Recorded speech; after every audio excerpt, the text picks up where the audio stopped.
3.5 लाख के आसपास कार्मिक मेरे से सीधे जुड़े हुए हैं और रोज मेरे को कम से कम गूगल पर 20,000 से ज़्यादा लोग मेरे को सर्च करते हैं। इससे बड़ा पुरस्कार क्या हो सकता है? ये मेरे लिए सबसे बड़ा पुरस्कार है। परिंदों को नहीं दी जाती है तालीम उड़ानों की, वो खुद ही छू लेते हैं बुलंदी आसमानों की। शिक्षा, समाज सेवा, तकनीकी नवाचार और आम जन, विशेष रूप से राज्य व केंद्र के कर्मचारियों की बहुत ही तकनीकी सुविधा के लिए अपने स्वविवेक से नवाचार और विशिष्टता प्राप्त करने वाले एक्सल गुरु के नाम से मशहूर श्री हीरालाल जी जाट साहब हमारे बीच में आज मौजूद हैं। हीरालाल जी जाट मूलतः चंद्रावल नगर यानी कि जोधपुर पाली हाईवे पर स्थित सोजत सिटी उपखंड का राजस्व गांव है चंद्रावल नगर, जिसे बाद में चंडावल नगर के रूप से भी जाना जाता है। इसी चंद्रावल नगर में गुरुदेव वासुदेव जी महाराज की असीम कृपा है और उनके द्वारा शिक्षा, संस्कृति और समाज सेवा का एक अद्भुत बीजारोपण किया गया और उसी का एक उत्पाद के रूप में कह सकते हैं या उनकी एक प्रेरणा है जो हीरालाल जी जाट के रूप में हमारे बीच में है।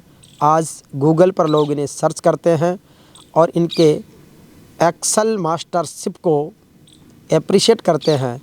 तो आइए हम जानते हैं कि हीरालाल जी जाट ने जिस रूप से एक सामान्य शिक्षक से इतर जो तकनीकी नवाचार के रूप में एक्सल गुरु की ख्याति प्राप्त की है, वो किस तरीके से सफ़र शुरू हुआ और आज जन जन की जुबां पर और दिलों में आप बसे हैं। सबसे पहले तो मैं जेवीपी मीडिया और उनके प्रधान श्रीमान हरिराम जी केवड़ा का मैं हार्दिक आभार व्यक्त करता हूं। आपने जैसा फरमाया है, ये सब हमारे गुरुदेव परम पूज्य वासुदेव जी महाराज, हमारे इष्ट देव, हमारे माता पिता और हमारे जितने भी चाहने वाले हैं जैसे आप आमजन, उनकी बदौलत, उनके प्यार, उनके स्नेह, उनके आशीर्वाद से हम आज यहाँ पहुँचे हैं। हमारी जर्नी शुरुआत होती है स्कूल एजुकेशन से। हम जाते हैं ब्यावर कॉलेज जो हमारे नज़दीकी है, 50 किलोमीटर दूर है, एसडी गवर्नमेंट कॉलेज ब्यावर। वहाँ पर हमने डिग्री की और उसके बाद में जो हम एमए चल रहा था 2001 में, उससे पहले हमने 2000 के अंदर पीजीडीसीए का कोर्स किया था कंप्यूटर का। उस समय कंप्यूटर बहुत कम प्रचलन में था और उस समय 1G 2G ऐसा कुछ था नहीं, तो इतना इसका क्रेज़ भी नहीं था और लोगों में कोई इतना ध्यान भी नहीं था। लेकिन कॉलेज एजुकेशन के अंदर जब हम अध्ययन कर रहे थे तो उस समय हमारे एक मित्र थे और उन्होंने हमें उसकी तरफ अप्रिशिएट किया कि आने वाला जो समय है वो तकनीकी युग, टेक्निकल युग का है और आप अगर इस और कदम बढ़ाते हो तो आने वाला जो समय है बड़ा ही स्वर्णिम होने वाला है। तो ये जो सिलसिला है आपका, ये सिलसिला कॉलेज एजुकेशन में एक मित्र की सलाह पर सफ़र शुरू हो गया और उसके बाद में जब आप सेवा में आए तो शिक्षा विभाग से पहले आप पुलिस में भी आए। तो उस सफ़र के बारे में बताएं कि पुलिस सेवा में रहते हुए आपको किस रूप में ये कंप्यूटर का और इस तरीके का तकनीकी नवाचार ईजाद किया। फिर हम जब डिग्री कर चुके थे और हमारी पीजी भी चल रही थी, हमने बीएड भी कर लिया था। बडायली से हमने बीएड किया था, नागौर के अंदर है। और वहाँ से करके आते ही मेरा फिज़िकल ठीक था और मैं ब्यावर कॉलेज का बेस्ट एथलीट था और साथ ही हॉकी टीम का कैप्टन था ब्यावर कॉलेज का। तो फिज़िकल रूप से फिट होने के साथ साथ एजुकेशन में भी ठीक था। तो इस कारण से मेरा राजस्थान पुलिस के अंदर कांस्टेबल में जोधपुर शहर से सिलेक्शन हो गया। फिर हमने राजस्थान पुलिस को 2003 को ज्वाइन किया और किशनगढ़ के अंदर हमारी ट्रेनिंग भी हुई थी। वहाँ पर भी कंप्यूटर का थोड़ा था, मेरे को वहाँ इंटरेस्ट लगा और वहाँ कंप्यूटर का जो अलग से एक शाखा थी तो वहाँ भी मैं इंटरेस्ट से जाता था। तो वहाँ जो हमारे इंस्ट्रक्टर थे उन्होंने मेरे को रोज़ बुलाते थे वो और उनको और उनके और मेरे बीच में थोड़ा घनिष्ठता बढ़ गई थी इस वजह से। उसके बाद जब मैं वापस यहाँ आए जोधपुर ट्रेनिंग करके, तो हमारा 3 महीने का ये प्रोबेशन पीरियड होता था। 3 महीने होता था सिटी के अंदर और 3 महीने होते थे सिटी के बाहर। तो ये करने के बाद उस समय जोधपुर के अंदर एक techno friend IT cube additional SP थे, शर्मा जी, हेमंत शर्मा जी नाम था उसका, उस समय एडिशनल SP थे। उन्होंने जोधपुर शहर के अंदर 2004 के अंदर सबसे पहले कंप्यूटर की शुरुआत की और उस समय जोधपुर में केवल 12 थाने और 1 थाना था महिला का। वहाँ सब जगह कंप्यूटर स्थापित किए और ये जो सुबह और शाम को जो डाक जाती थी, जो एक आदमी वहाँ से कांस्टेबल लेके डाक जाता था, तो एक उस आदमी को बचाने के लिए और उसकी सेवाएं और जगह लेने के लिए उन्होंने एक इस प्रकार का किया कि सब जगह ईमेल से डाक आ जाए। तो सबसे पहले शुरुआत 2004 के अंदर उन्होंने उनकी सोच ने किया और जब 12 जगह इस कंप्यूटर स्थापित हो गए तो उनकी सबकी जगह से मेल इकट्ठा करना वगैरह करना, तो हेमंत शर्मा ने ऐसे लोगों को वहाँ से चुना। और उस समय ये जो 2003 के अंदर जो नए एक बैच था हमारा 210 लोगों का, आज भी जोधपुर के अंदर अपना बैच 2003 इस नाम से फेमस है, राजस्थान पुलिस का बैच। उसमें से एक SDM है श्रीमान भास्कर विष्णु, आपने सुना होगा नाम उनका, वो हमारे बैच के ही है, कांस्टेबल थे और आज वो SDM है। और ऐसे ही सब इंस्पेक्टर बने हैं, कोई इनकम टैक्स में गए हैं, कोई LIC के अंदर गए हैं, काफ़ी बंदे थे जो टीचर बने, जैसे उसमें एक मैं भी था। तो हेमंत शर्मा जी ने उन में से देख के निकाला कि ये कौन प्रतिभाशाली है, उनको मैं यहाँ रखूँ। तो मेरी जो फाइल देखी उसमें मेरी जो ये डिग्रियाँ थी कंप्यूटर की और ये एजुकेशन की, तो उनको अच्छा लगा और उन्होंने मेरे को पर्सनली बुलाया अपने ऑफिस के अंदर और मेरे से बात भी की और उन्होंने फिर मेरे को वहाँ कंप्यूटर में शाखा के अंदर रखा और उसके बाद मेरी जर्नी शुरू होती है। वहाँ पर एक सॉफ्टवेयर भी बनाया था उन्होंने क्राइम का, जिसमें भी मेरा रोल था और हमने और एक वहाँ की एक कोई कंपनी थी प्राइवेट, उनके साथ मिलके एक ऐसा सॉफ्टवेयर बनाया जिसके अंदर जितने भी जोधपुर शहर के अंदर से मोटरसाइकिल चोरी होती थी तो उस मोटरसाइकिल को कैसे ट्रेस करें, क्योंकि मोटरसाइकिल के आगे पीछे से नेम प्लेट तो हट जाती है जी। अब उसका पता कैसे लगाए, तो वो इंजन नंबर और चेसिस नंबर इससे ही पता चलता है, बाकी तो वो पार्ट्स हटा देते हैं, पता ही नहीं चलता कि ये मोटरसाइकिल किसकी है। तो फिर हमने एक ऐसी चीज़ ईजाद की कि एक इंजन नंबर डाले या चेसिस नंबर डाले तो उसका अगर किसी भी थाने के अंदर कहीं पर भी उसका मुकदमा चल रहा है और किसका है या किसकी है तो पता चल जाता था। तो ऐसी चीज़ हमने उस समय ईजाद की 2004 के अंदर। तो ये पुलिस में रहते हुए जब इस तरीके का ईजाद किया, पुलिस की नौकरी एक रुतबेदार नौकरी होती है, आपके उस समय के बैच के बहुत सारे लोग आगे भी बढ़े, आखिर ऐसी क्या प्रेरणा हुई कि आपने पुलिस को छोड़ के शिक्षा विभाग में आ गए और मास्टर जी के रूप में आपने अपना करियर चुना? वैसे पुलिस की जॉब बड़ी ही चुनौतीपूर्ण जॉब होती है और मुझे हमेशा पसंद आती थी और मैं तो वैसे एक्चुअली माइंडली पुलिस के अंदर ही सेट हो गया था और वहीं रहना चाहता था। लेकिन मेरे दादो साहब मेरी दादी साहब दोनों की मुझ पे इतनी असीम कृपा थी। मेरे दादो साहब मुझे चाहते थे कि वो पुलिस के अंदर रहे और मेरी दादी साहब चाहती थी कि मैं टीचर बनूं और भगवान ने दोनों की सुन ली। मैं पहले पुलिस में दादू साहब के हिसाब से पहले पुलिस में चला गया, फिर दादी साहब के भगवान ने पता नहीं कितनी प्रार्थना की हुई होगी, उसकी वजह से इधर मेरा आना हुआ। और एक वाक़या बताता हूँ बड़ा मज़ेदार।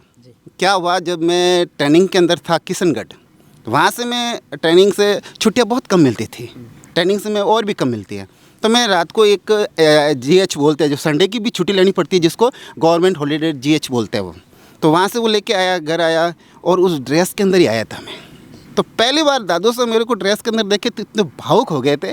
वो घर पे बैठे थे, उन्होंने मेरे पास में बुलाया और पास में बुला के कहा एक बार मेरे को सैल्यूट मार।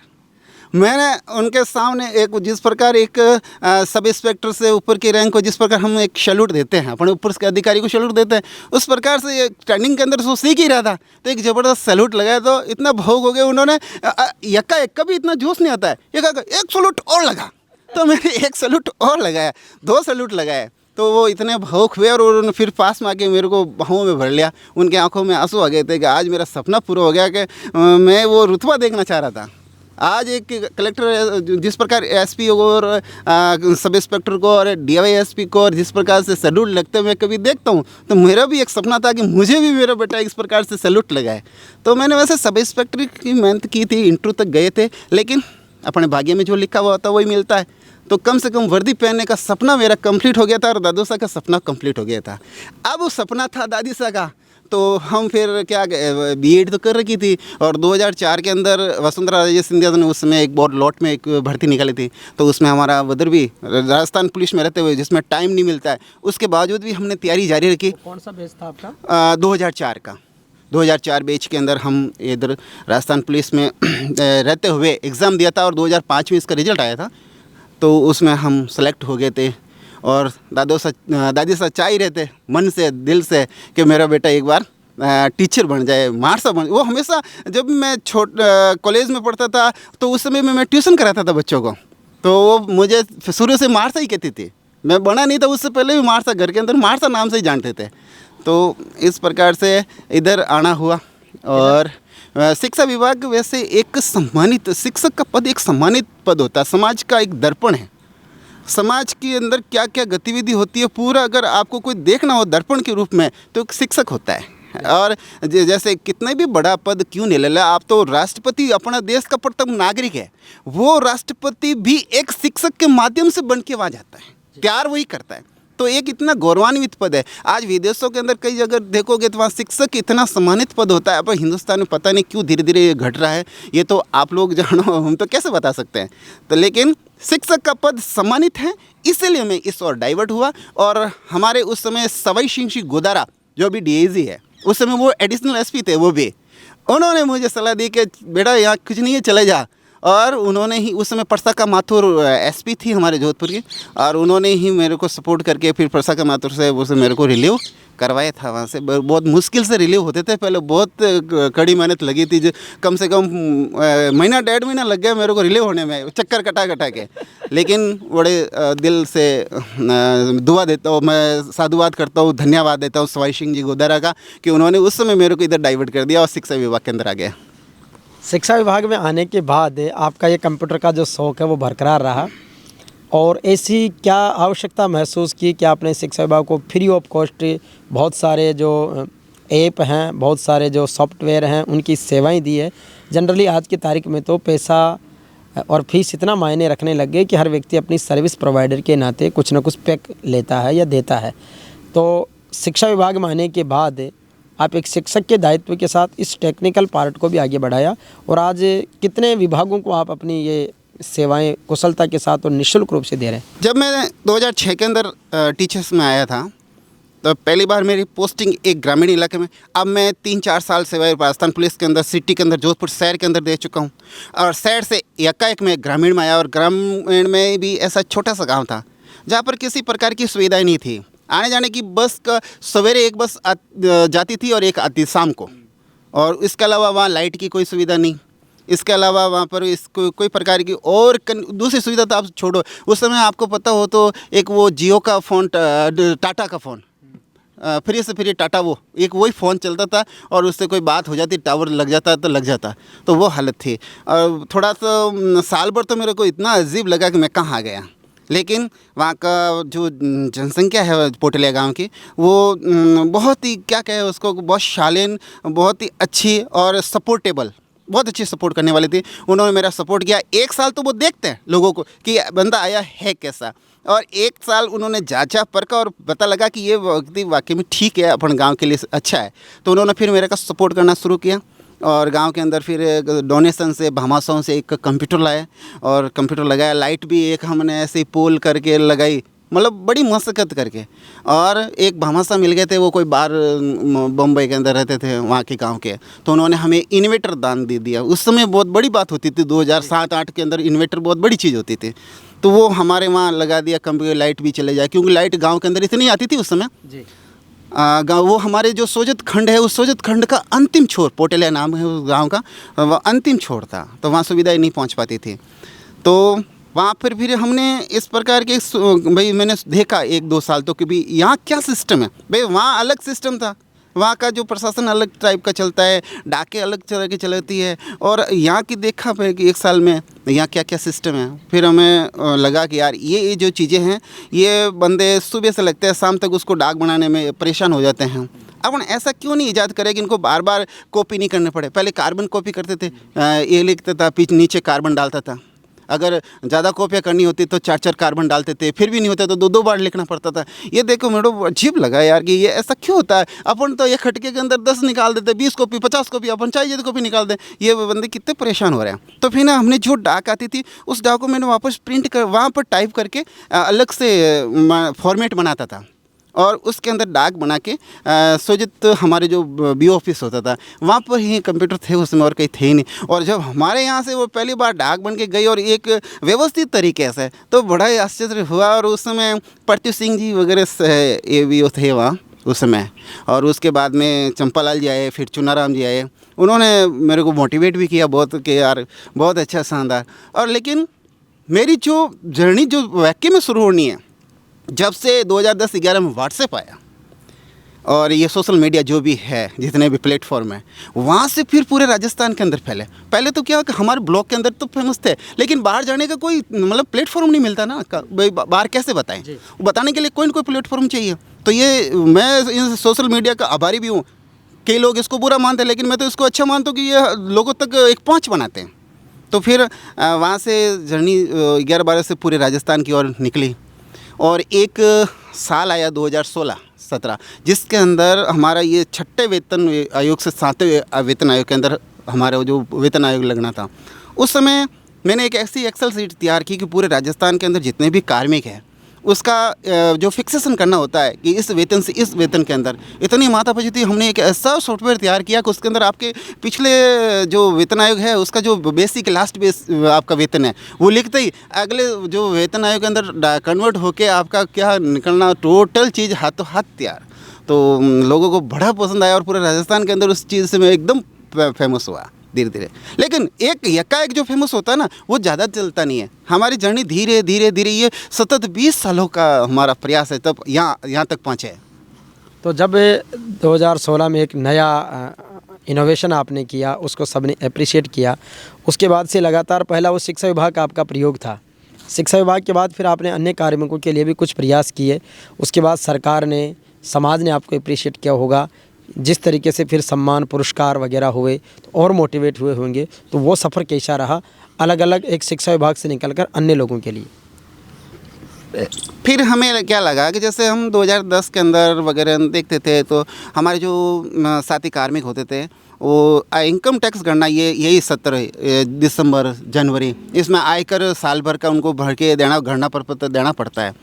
और वो भी 4-4 5-5 पन्नों में कॉपी करना। एक वो रस्तोगी का छपा वाला पीला कलर का एक कागज़ है, उस पर वो बेचारे पूरे दिन उसको गोल मोल करके जेब में डाल के घूमते रहे, इसी से चेक कराए उससे चेक कराए, फिर भी नहीं होता था। कम से कम उसको भरने में 5-5 10-10 दिन लगते थे। और मैं देखता हूँ उनको, मैं कि यार कैसा करें। फिर मैंने उस फॉर्मेट को ईजाद किया और उसके बाद में उसकी मैं प्रोग्रामिंग बैठ के सेट की। और उसके बाद 10-11 के अंदर लोगों को हमारे ब्लॉक के अंदर तो सुविधा हो गई। फिर धीरे धीरे दूसरे डिस्ट्रिक्ट में और 15-16 के बाद में तो पूरे राजस्थान के अंदर, और अब 18-19-20 बाद में तो राजस्थान के अलावा 8 स्टेट, वहाँ पर मेरा जो इनकम टैक्स का बनाया हुआ कैलकुलेटर है उसके माध्यम से वो अपना गणना प्रपत्र तैयार करके अपना जो भी DDO होता है उसको दे देता है। तो ये राजस्थान नहीं, राजस्थान तो 33 ज़िले ये तो कवर है ही, उसके अलावा हिंदुस्तान के 8 अलग स्टेट वहाँ पर भी अपनी पहुँच है।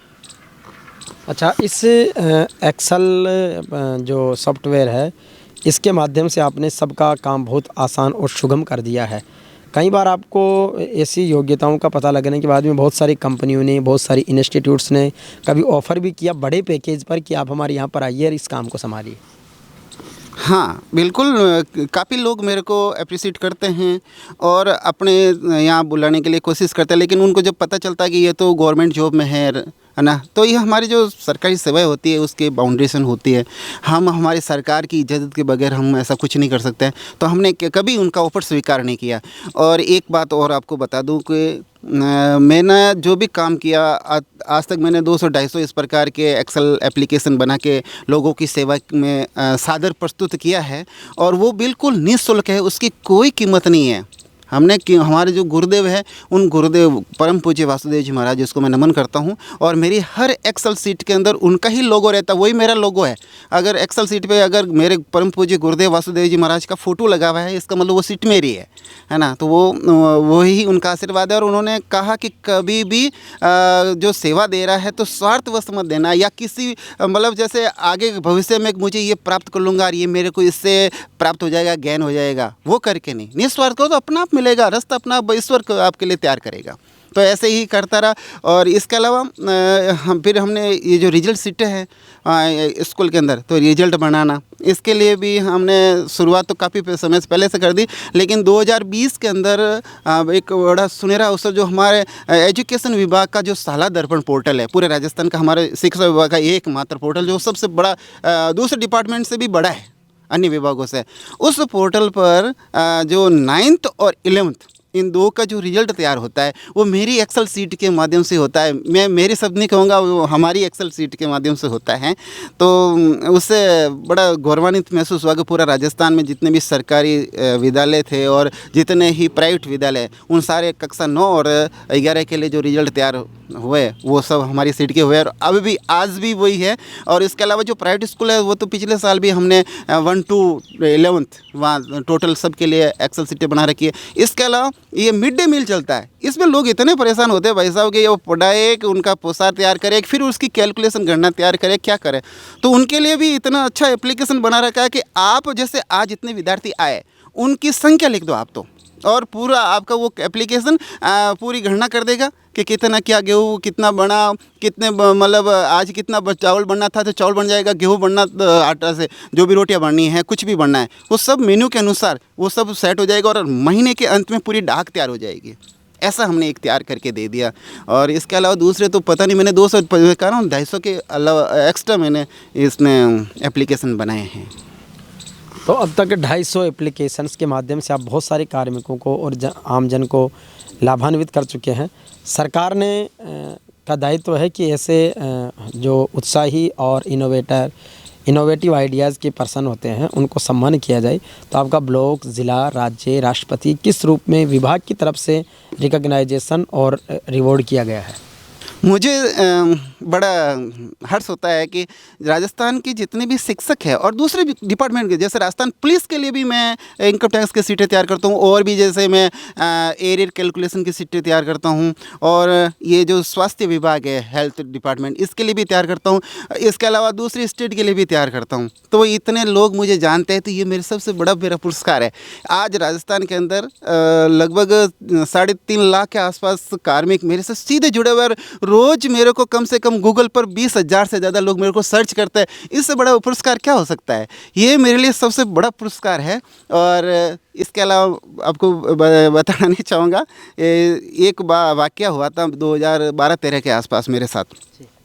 उस समय क्या हुआ था कि एक हमारे परिचित व्यक्ति थे, वे हमारे में पोस्ट में थोड़े बड़े थे, बस यही बात, वो पोस्ट में थोड़े बड़े थे। तो कोई ऐसा बात हुआ तो मोबाइल नंबर देने थे कि भाई मैं जब कॉल करूँ मेरे नंबर आएंगे तो आप फ़ोन आसानी से उठा पाएंगे। कई बार क्या होता है, अननोन नंबर आता है तो अपन कॉल रिसीव नहीं कर पाते हैं, और जो बड़े होते हैं तो वो शायद इग्नोर कर देते हो। तो मैंने उसी भाव से उनसे कह दिया कि मैं प्लीज़ मेरा नंबर आप मोबाइल में सेव कर दो, और मैं कॉल करूँ तो आप आसानी से उठा पाओ।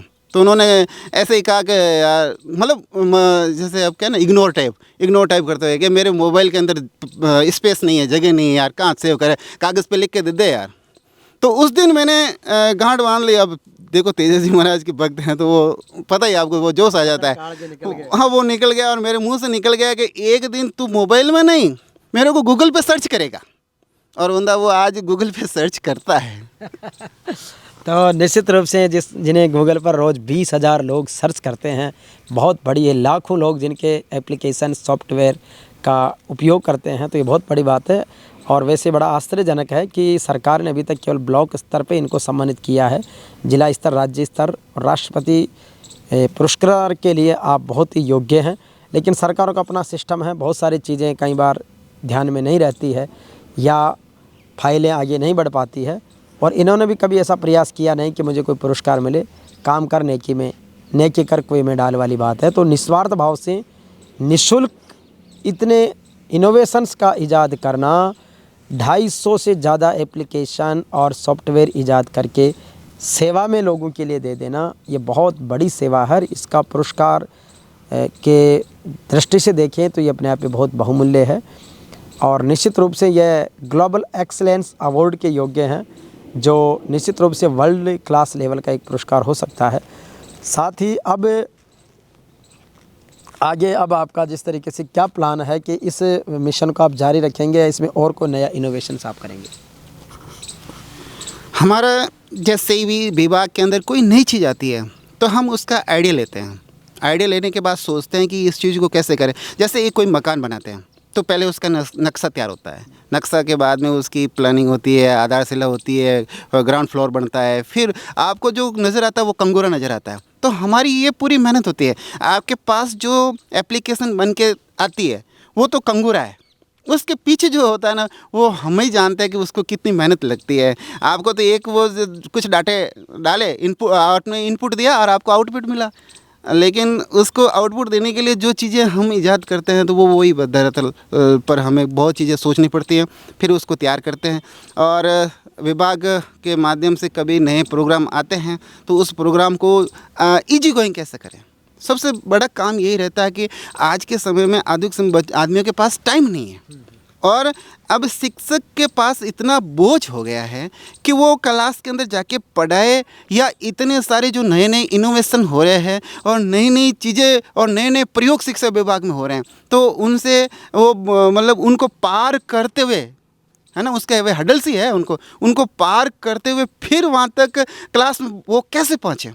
तो उसको टाइम बचाने के लिए शिक्षक के लिए हम क्या करते हैं कि हमारा एक्स्ट्रा टाइम देते हैं और वो हम भी क्लास के अंदर जाते हैं। पूरा क्लास के अंदर पूरा टाइम पूरा जितने 6 घंटे हमें मिलता है, हमारे जितने पीरियड है वो लेने के बाद नाइट के अंदर ये वर्क करते हैं। मेरा ये प्रोग्रामिंग का जो टाइमिंग होती है वो शाम को 8 बजे से लगा कर रात को 11 बजे। उस समय घर वाले भी डिस्टर्ब नहीं करें और हमारे दूसरों को भी ज़रूरत नहीं पड़े हमारी, क्योंकि दिन में तो हर कोई परेशान करता है, डिस्टर्ब करता है, फ़ोन करता है। तो उसके अंदर साइलेंट टाइम चाहिए, साइलेंट पीरियड चाहिए ताकि हम पूरा फोकस करके कोई चीज़ कर सकें। तो हम रात को समय ये काम करते हैं। तो एक बड़ा अतिरिक्त समय में ये काम करना बहुत ही चुनौतीपूर्ण है जिसको ये कर रहे हैं। अभी आप जैसे कहाँ पर पदस्थापित है और यहाँ आप जो रेजिडेंस है वो भी आपके गांव में है, तो किस तरीके की पृष्ठभूमि में आप रहते हैं, कैसा आनंदमय जीवन आप महसूस करते हैं? वैसे मैं किसान परिवार से हूँ। एक किसान का बेटा होने पर बड़ा गर्व महसूस होता है कि मैं एक ज़मीन से जुड़ा हुआ हूँ और मैं हमेशा ज़मीन से जुड़ा हुआ रहना चाहता हूँ। और आप जानते ही है, आज देखो सुनहरा इतना हरियाली के बीच में बैठा हूँ। मैं गांव से मात्र आधा किलोमीटर मेरा फार्म हाउस है। मैं फार्म हाउस पर ही रहना पसंद, गांव के अंदर मकान लेकिन वहाँ नहीं, यहाँ खुले में रहता हूँ। और इसके अलावा मेरे एक गाय भी रखता हूँ ताकि मेरे को शुद्ध दूध मिले, घी मिले वगैरह वगैरह। पोस्टिंग आपकी? हाँ, और मेरी जो पोस्टिंग है वो नज़दीक, पहले तो बहुत दूर थी। मैं लगभग 13-14 साल तो घर से 80 किलोमीटर दूर ही रहा।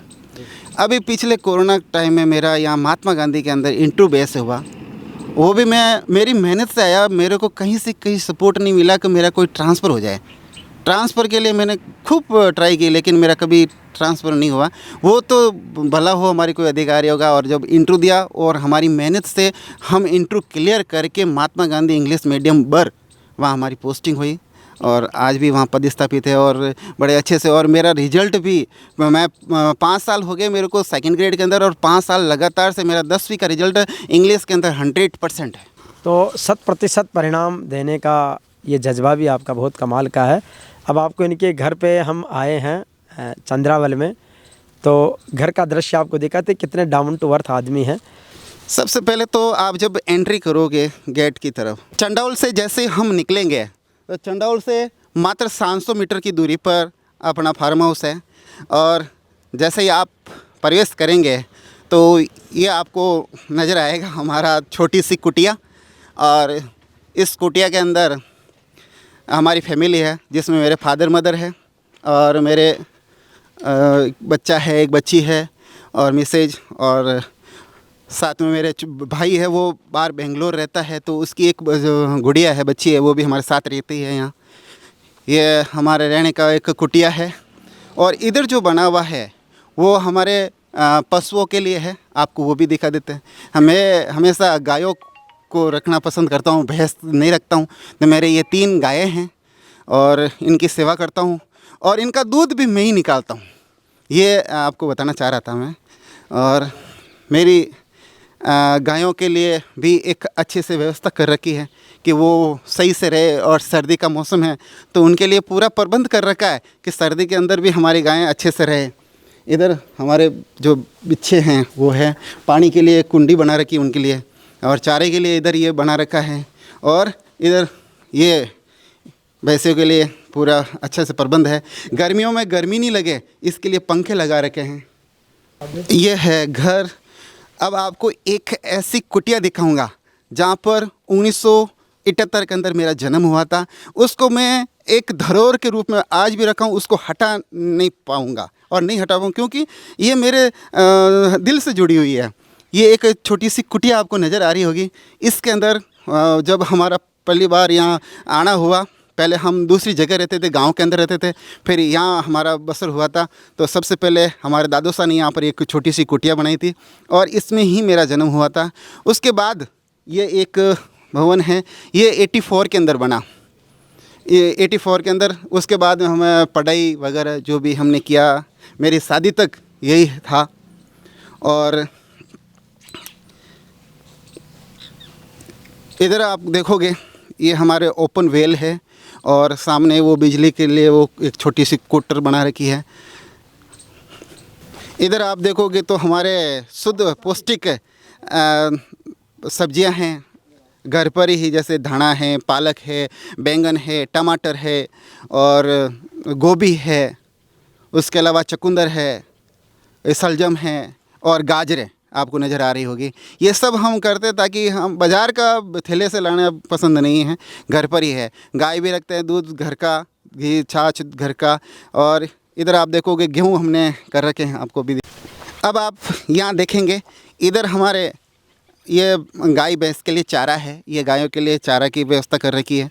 और इसके आगे मेथी है और उसके आगे गेहूँ है और उसके आगे आप देख रहे होंगे सौंफ नज़र आ रही है, वहाँ पर सौंफ की खेती करते हैं। ये पूरा हमारी खेती का, और ये हम ही करते हैं, कोई मज़दूर नहीं रखते हैं। हमारे फादर मदर और मिसेज और मैं भी साथ में सहयोग कर देता हूँ जब भी मेरे को टाइम मिलता है। क्योंकि जब कंप्यूटर और पढ़ाई से परेशान हो जाते हैं तो यहाँ आते हैं तो माइंड फ्रेश हो जाता है, इसीलिए भी ज़रूरी है ताकि मेरे को थोड़ा फ्री माइंड मिले। या जब भी आता हूँ घर पर, जब भी मेरे को फ्री टाइम मिलता है तो मैं यहाँ ज़रूर आता हूँ और थोड़ा हेल्प करता हूँ, इनकी मदद करता हूँ काम में। आपको पूरा दृश्य नज़र आ गया होगा, एक प्राकृतिक दृश्य। अभी हीरालाल जी ने अपना सारा खेत और कृषि फार्म विजिट करवाया, घर विजिट करवाया। ये माता जी हैं हीरालाल जी की, बहुत ही आदरणीय है। मातृ शक्ति का जो वात्सल्य स्नेह भाव है। माता जी हीरालाल माड़ साहब आजकल अक्सर गुरु सु पूरी दुनिया में प्रसिद्ध हैं, कितनी आपको खुशी है? बढ़िया खुशी है मन। अच्छा, बढ़िया खुशी है। घर में खूब राम जी राजी है? राजी हंसा मत। अच्छा, माड़ साहब से मिलने दूर दूर से लोग आते हैं, वीडियो बनाते हैं, इनकी बात करते हैं। करे कहाँ से करे हो अच्छा, सही। तो यह भी लोग बाग आते हैं खूब? घनी आवे, घनी आवे, घनी आवे। और घर में सब सुख शांति बढ़िया है? सुख शांति बढ़िया है। अच्छा, मौज है? मौज है, मौज। ये माता जी का स्नेह दुलार है, लाड प्यार। और इनके पिताजी हैं भंवरलाल जी, वो भी बड़े आदर्श व्यक्तित्व के धनी हैं और उनसे भी अभी आपकी बात करवाते हैं, जो उन्होंने हम सबको बहुत अच्छी शिक्षा देने का जो है वो संदेश दिया है। ये हुई बात हमारे हीरालाल जी एक्सल गुरु की। तो ऐसे ही धरती से जुड़े, अपनी माटी से जुड़े उन सभी शख्सियतों के बारे में जिन्होंने अपने जीवन में कुछ गुरु कृपा से, माता पिता की सेवा से और उनके पुण्य प्रताप से अपने कर्तव्य परायणता के साथ कुछ श्रेष्ठ किया है। जय हिंद।